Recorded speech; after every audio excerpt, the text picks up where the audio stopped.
How to fix do not disturb keeps turning on in Samsung F36. So let's start the video. First of all, open settings. In settings, scroll down and click on sounds and vibration, and then scroll down and click on do not disturb. And here you can check your schedule do not disturb. If you turn on your schedule do not disturb, then turn it off.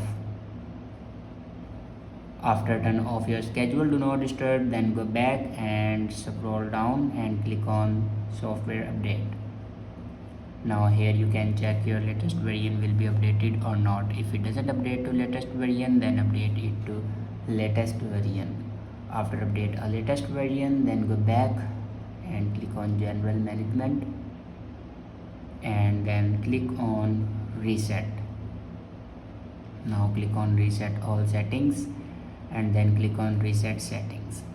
After reset all the settings, your problem will be fixed. I hope this video is helpful for you. Thanks for watching.